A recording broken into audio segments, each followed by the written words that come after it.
All right. Well, that happened fast. Things happened fast. And there were some moves made on the coaching staff. Now, Kevin's safe, Mike Prefer safe, but Joe Woods not safe. He ended up being let go of today. The statement was from Kevin Stefanski. Not an easy decision. He's a great, great man. I just feel like it was in the best interest of the football team to go in that direction. And they moved on from Joe Woods. Now, as far as who are they going to be interviewing, well, that list has already been put out there on who they've requested to interview, and it's a interesting list because there are a lot of names that have been brought up a ton on that list. And I want to take this time to remind people that it's easy to be like, oh, well, we're the Browns. Nobody wants to be here.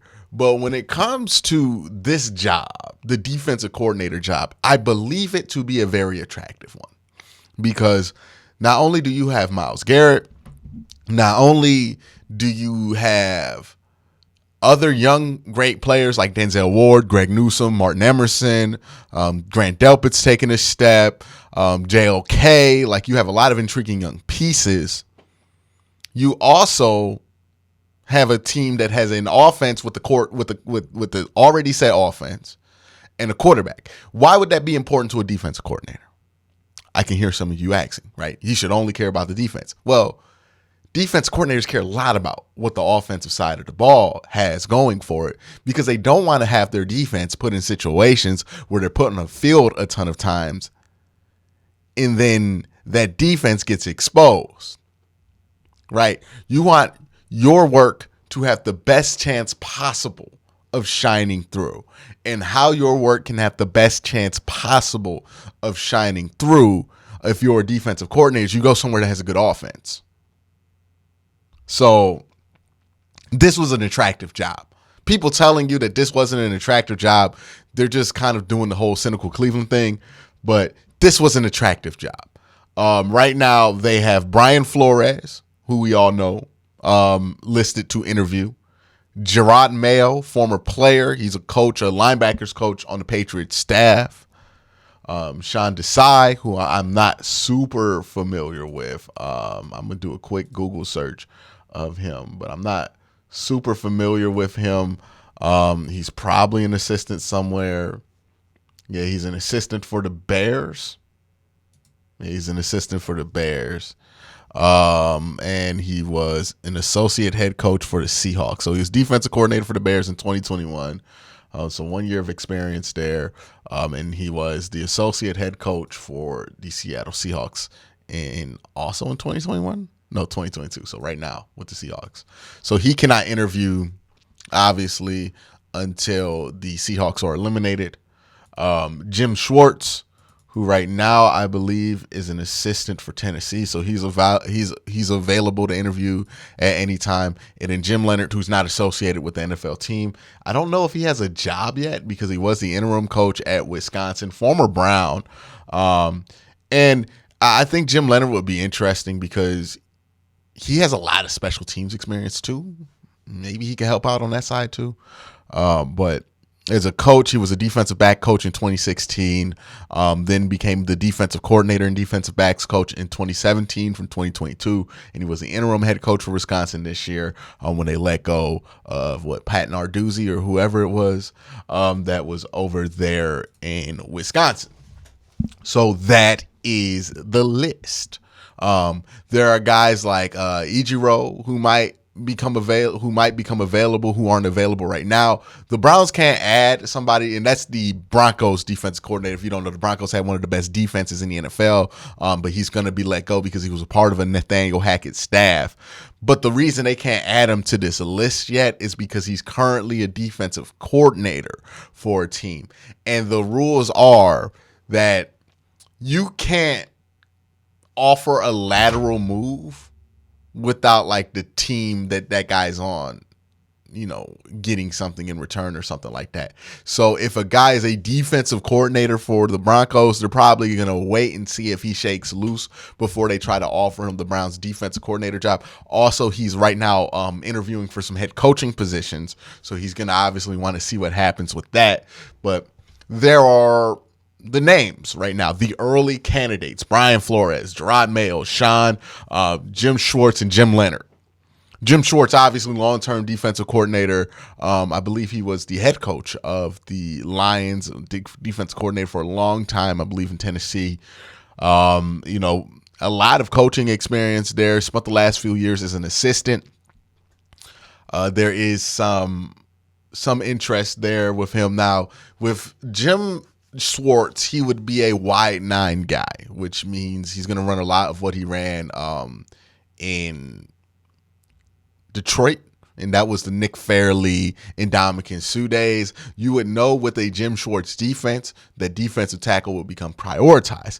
Also, with no more Joe Woods, what's important about this is that some of the priorities change now when it comes to the draft. The reason they want to get rid of Joe Woods right now and then get somebody, and I'm going to be honest with you, the Browns are probably going to hire a defensive coordinator, or at least want a defensive coordinator hired within the next week. The reason I think that is because the Senior Bowl is coming up, and you want to have your defensive coordinator by the start of the scouting season, which is Senior Bowl. So when is the Senior Bowl? I believe that's in a couple of weeks. But by that time, they want to have their new defensive coordinator. Now, again, you might be asking, Quincy, why would they want a new defensive coordinator by then? Why does it matter if it's the Senior Bowl, and what the Senior Bowl is February 4th? So they're going to want a defensive coordinator hired by February 4th. Why would this matter? Well, Andrew Berry's job is to get the groceries as a general manager. His job is not to put together the list. That is the job of the coaches, right? Kevin Stefanski puts together the list of what he wants. They obviously have some collaboration with Andrew Berry, but there is a list that's put together by like, hey, I want these kind of players. This is what my offense needs. If Brian Flores comes in, that list is going to be much different than what Jim Schwartz's list is going to be. The reason Joe Woods being out changes things, especially at defensive tackle, is because Joe Woods' defense never really prioritized that position. The ideal and the philosophy of that defense, and look, it worked other places. It did not work in Cleveland. So it's not a completely, defunct idea. It is an idea that has worked. It just didn't work in the execution that Joe Woods had. But the ideal of that defense, because Seattle used to run that defense, it's cover 3 heavy, and it's zone heavy. And the ideal of that defense, I think they even ran it in Tennessee. The ideal of that defense is this: it is harder to cover than it is to get to the quarterback. So, and that is kind of true, right? It is harder to cover on the back end than it is to get to the quarterback. So we're going to focus our resources on cover guys and then hope that leads to production on the back end for the sack guys. This defense that we were in prioritizes coverage sacks. Now, the issue with the Browns was they could not run the level of complex coverages in zone. They just were not able to execute it based on what I saw from tape. And since they could not execute that, it led to the whole thing breaking down. Right? Like, you have to get to a certain level of complexity with your coverages in order to roll and get a bunch of coverage sacks. And when you aren't operating at that level, then you can't do it. And it's not something you can switch like, hey, let's just play more man. Because when the whole defense is built to play zone, you can't just flip the switch and play man and think that everything's going to be okay. Right? Because you're not built that way. So now you're going to bring in somebody who, hey, if Brian Flores wants to run man, well, you're going to have a man roster. You're going to have guys on this team that are going to be experienced in running man, right? Most of your corners, Denzel Ward, Greg Newsome, and even Martin Emerson, those guys have run plenty of man. It does change what you want from free safety. Because when you're running a ton of man, you really need an athletic free safety. So John Johnson, who is a good zone safety, a zone heavy safety, right? When you're running a cover 3 type system, might not be the dude you're running when you're running primarily 2 and 1. You know what I mean? Like, that's going to change. Linebackers, what you look for in linebackers in a 3-4, it might be heavier guys. It might not. What you ask from, like, Alex Wright is an interesting guy if the Browns switch to a 3-4, because is he an outside linebacker? He doesn't really have the feet for it. He might end up having to play 3-tech. And is he that? Is he a guy lost without a position now? Because he might not be able to hold up at 3-tech as a starter there. So do you even switch to a 3-4 there? Yeah, Myles Garrett, you don't got to worry about that. Myles Garrett can play any position he wants because he's Myles Garrett. He could play stand-up linebacker if you really wanted him to. So you don't have to worry about position fits for guys like that. But the less talented guys, that's who you have to worry about, right? Do you just completely give up on a Perrion Winfrey because a 3-4 is not a fit for him? You know what I mean? Do you give up on some of these players, right? You know, some of these players are going to be lost in a 3-4.